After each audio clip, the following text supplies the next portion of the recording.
Good morning, everyone, and welcome to Money Mondays. I am sadly here alone today. Paul Johnson, my colleague, the Economic Development Director here at GPCOG, is on vacation this week. So, Paul, wherever you are, I hope you're enjoying yourself.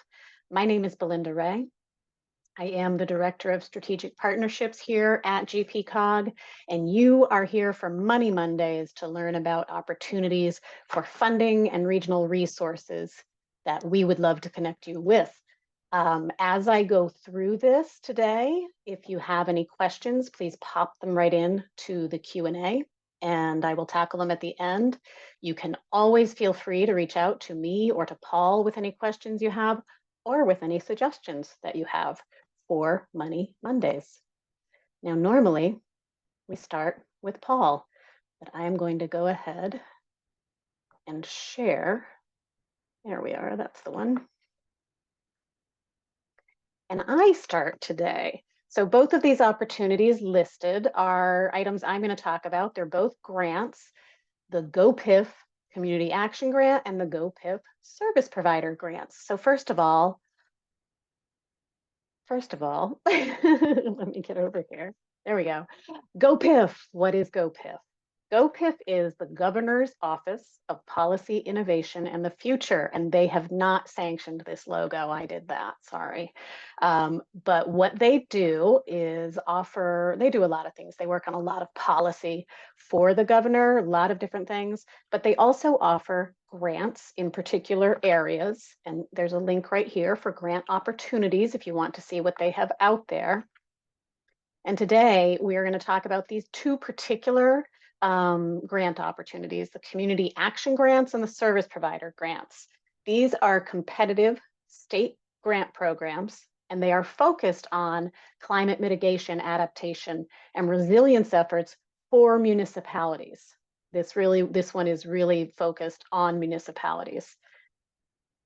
The community action grants allow communities on their own to apply for funds that will support anything that is going to mitigate climate change or deal with it or help improve resilience. And it should align with the strategies of Maine's climate action plan, Maine Won't Wait. So that's community action grants. Service provider grants are for service providers, people who want to help communities get enrolled in something called the statewide Community Resilience Partnership. Now, you need to be enrolled in this partnership to be eligible for a community action grant. So GPCOG, we have helped many of our municipalities enroll. In fact, I think all but 3 of our municipalities in our region are enrolled right now. So that means all of those municipalities are eligible for community action grants.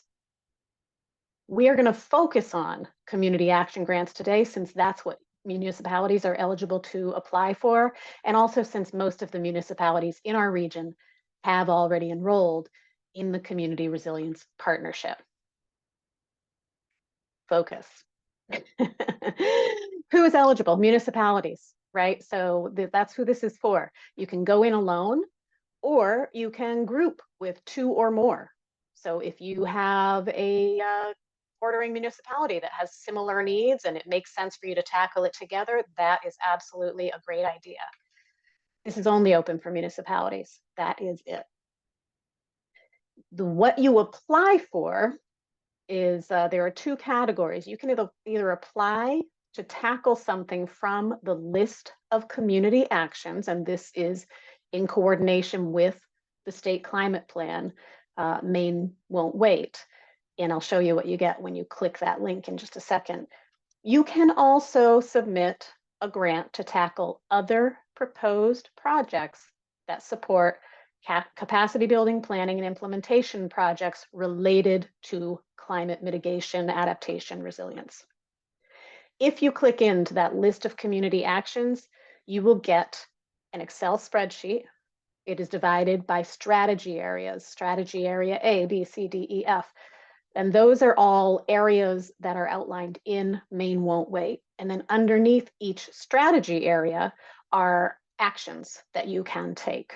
So you can apply to tackle one or more of these actions.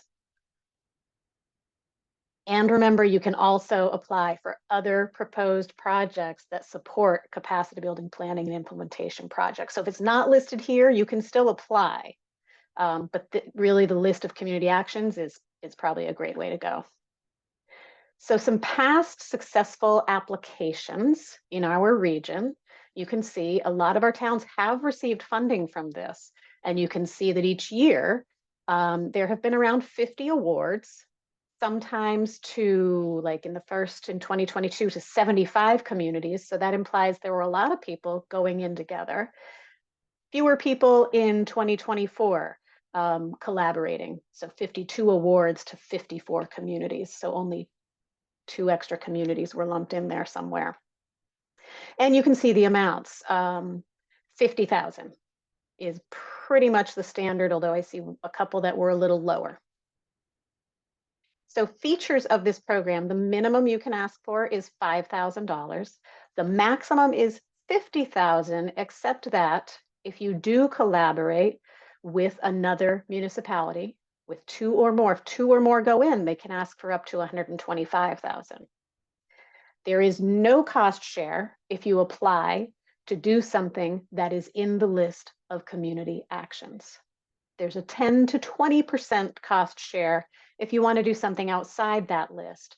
And it's 10% for smaller communities and 20% for larger. And you can see how those are defined when you go in and look at the opportunity.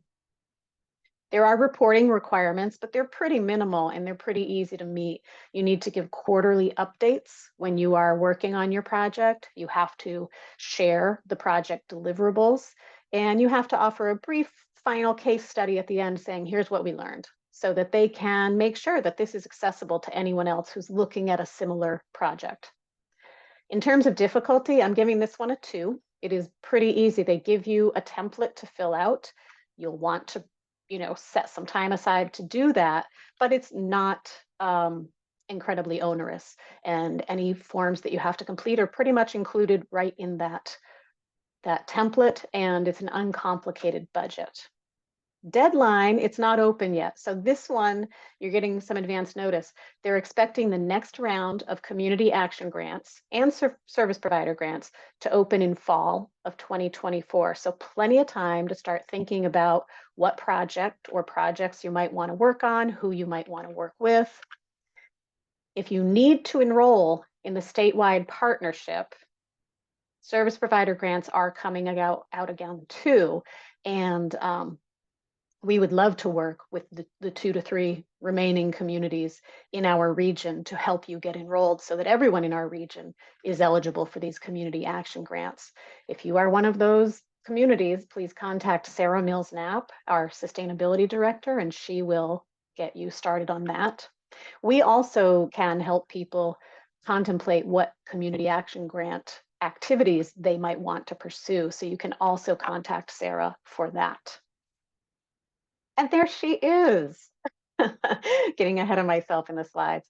So yeah, either way, if you want to work with us on your community action grant, or you want to enroll in the state community resilience partnership, Sarah is your go-to.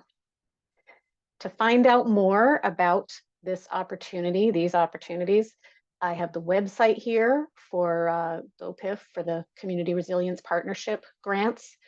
The story map will show you examples of where grants have happened, who's enrolled. So if you're not sure if your community's enrolled, you can check that there as well. The list of community action spreadsheets is linked, and then there's Sarah's address.